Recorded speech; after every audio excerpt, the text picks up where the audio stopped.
having sophisticated land practices, culture practices, and forest management practices. And they managed our forests for thousands and thousands and thousands and thousands of years.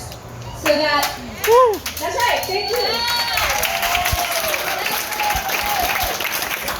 So that when the Europeans got here, they didn't find young trees, they didn't find choked forests, they found park-like wilderness expanses where there was fields of corn planted to draft the deer in so they could hunt. And they had abundant food, abundant resources, and abundant time. So much so that the colonialists thought that they were lazy, like these people don't want to work hard and subdue the land. They didn't have to.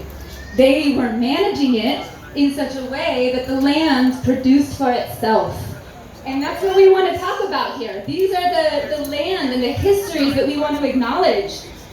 And the Europeans showed up and were like, wow, look at us. Because in Europe, they didn't have any more masts for their ships. You know why? They had deforested it. And they had cut down all the old trees. And that's where the heartwood is. That's the heart of the forest. And they had to come here and start taking all the white pines and all the other pine, the things. And the queen would come with her soldiers and send them out, and they'd put big X's on the trees and say, these are our trees now. And eventually the people here got tired of it, and we stood up to that crown, and we had a revolution, right? We know how to do that. Anybody here like a little revolution energy? And we're not afraid to do that, and we know how to do that. We come from a long lineage of doing that. And more than that, now, 200 years later, we're facing the same situation. Europe was totally deforested. 90% of its trees were gone. And 90% of the American old-growth virgin forests are gone already. There's 10% estimated left of old-growth forests. Why are they being platted to be harvested? Yeah. Why would we cut down our elders? Why? Why? Anybody want to know? If you want to know, shout why as loud as you can. Why? Do it again. Why? Why are you going to cut down our elders? We're not ridiculous. We're not saying you can't cut down any trees. That's not right. No, we all need wood. I build stuff. I like wood. But we don't want you to cut our old forests. They're almost gone. You need to cherish those. For those of you who know me, I love a poem. I'm a big nerd of books. And so I'm going to read you all a poem. Some of you have heard it before. Anybody at the Firefly Gathering this year? Then you heard this poem, but I'm going to read it again because it never felt so important. It's from Dew Dellinger, Hieroglyphic Stairway. And James, I'm reading this for you. What did you do once you knew? And I'm reading this for all of you. It's 3:23 in the morning and I'm awake because my great-great-grandchildren won't let me sleep. My great-great-grandchildren asked me in my dreams, what did you do while the planet was plundered? What did you do when the earth was unraveling? Surely you did something. When the seasons started failing, surely you did something. As the mammals, the reptiles, and the birds were all dying, surely you did something. Did you fill the streets with protest when democracy was stolen? Yes, we did. Yeah! What did you do once you knew? The will of the people has been given to you. The will of the city has been given to you. If you continue to go forward with this plan, you will meet us in the forest. Yeah. Everybody gonna be there with me?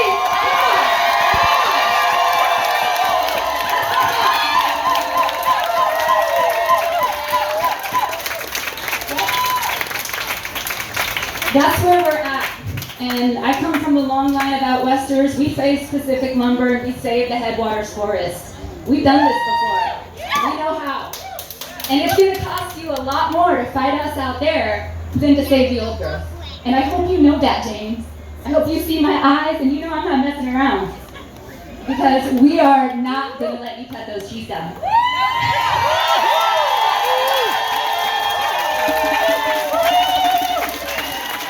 Yeah, and now we're going to be there with me.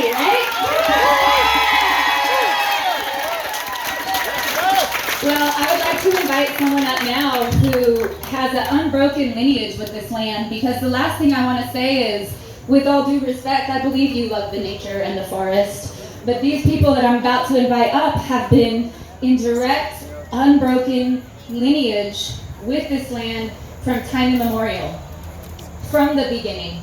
And that's who I want to listen to.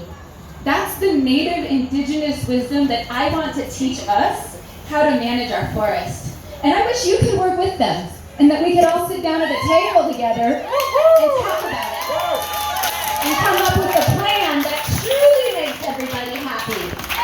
Truly. Not just the lobbyists, not just the forest companies, but these people. These children. I'd like to invite Missy Crow up from the Eastern Cherokee Nation.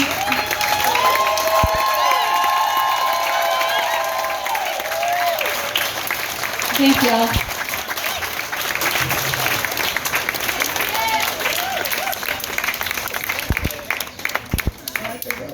Chairman of God, Medical Gun, hello everyone. My name is Mary Crow.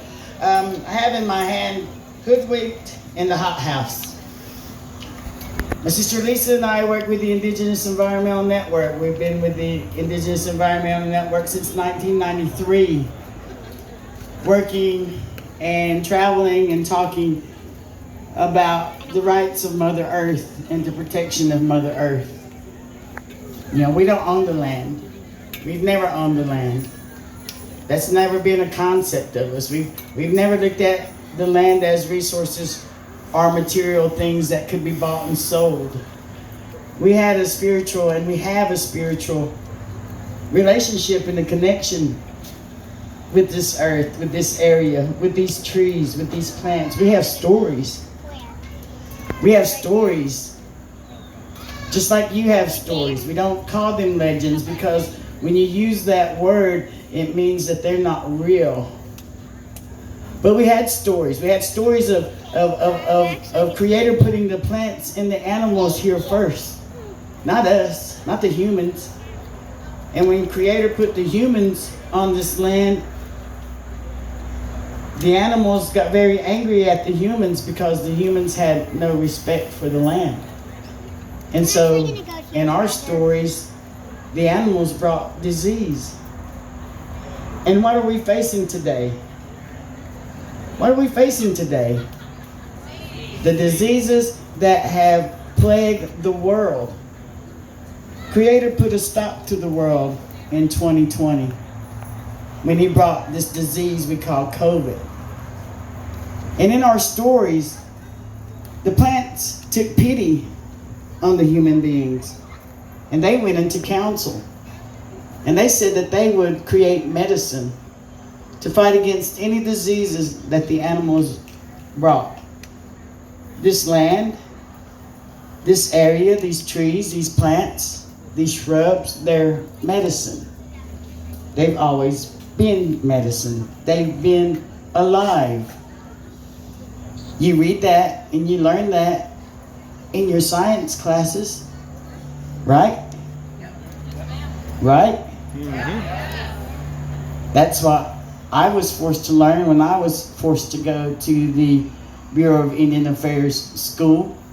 But I was forced to assimilate and acculturate just like the majority of you were too. You were lied to, huh? Just like we were, huh? Mm-hmm. Mm-hmm. And one of the things that we always try to explain to folks is that we have a right, and we've always had that right to be who we are as a Niawiyang, as Cherokee. We have a right to have that connection to this land. Not more than 2 years ago, there was an article in the Asheville Citizen-Times about how this land in Buncombe County was stolen from my people, taken from my people. But we're still here. I'm here today as evidence of that. But one thing that I also had to learn was how do we forgive each other as human beings? And how do we move forward from here on out? Folks, I'm here to tell you we're the last of the biodiverse areas in the world. Mm-hmm. Today, half of the United States is in a serious mega drought. Mm-hmm. We're not talking about something that just happened overnight. This has been happening for decades. Decades. How many people do you know have just moved here from west of the Mississippi? This is serious, folks. Lake Mead is drying up. It's burning up there. The trees out there are burning up. Everything's burning up but here. How do we protect that, sir? Yep. How do we stop the raping and pillaging of Mother Earth? How do we maintain that balance? Do you understand your privilege? Do you really know who you are and what you are to this area? Because we could come here every day and rally, but what are you doing in between time to make an effort, let alone a difference? It's real easy. We have to live it every day. And it got to the point where I had to tell my children, we live and do as long as we can, as long as Creator allows us to. But when do we have to understand the greed and the animosity and the anger and that downright hate of human beings to one another, when all we should have a right to do is live in peace, love, and harmony? Not just as human beings, but with Mother Earth. Mm-hmm. And so,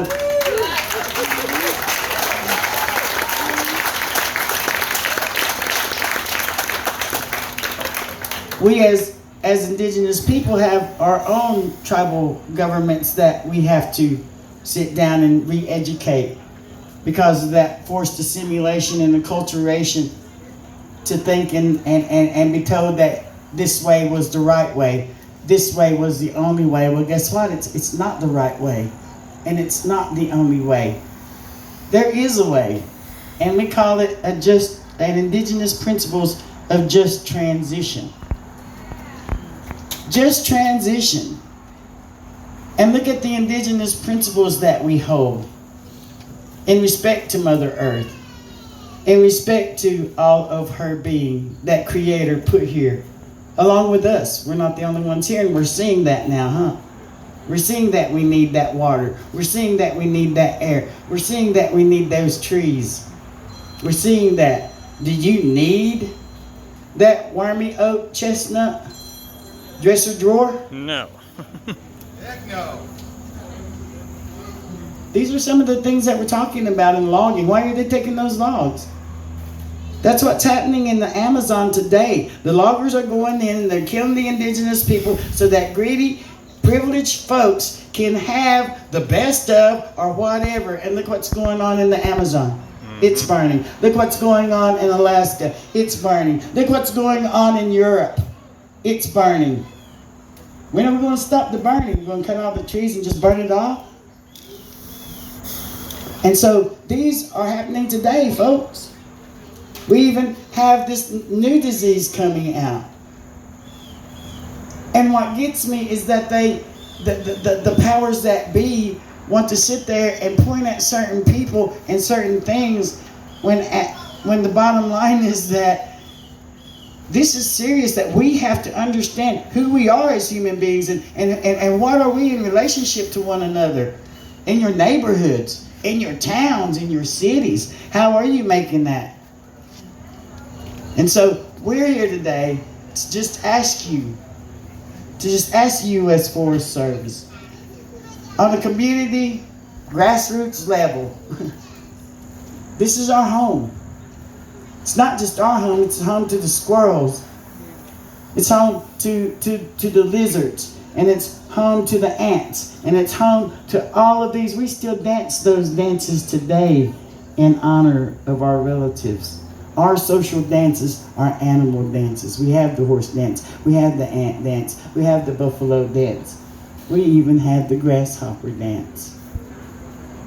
When we talk about these things and try to convey them to you, the only thing that I can say is that you had a culture. You have a society. But because of governments because of wars, religion, whatever, you were displaced and brought here to this beautiful area, to this beautiful place. And how are we going to protect it together? That's all I'm asking. That's all I'm wanting. My name is Mary Crow. My sister Lisa Montalongo. Tommy Cabe's here also with our Tribal Forest Service. We want you all to know that, we're just 50 miles down the road, but this is our traditional territory. I don't have to acknowledge it. I know where I'm at. All I'm asking you guys is to acknowledge it. Thank you. Thank you.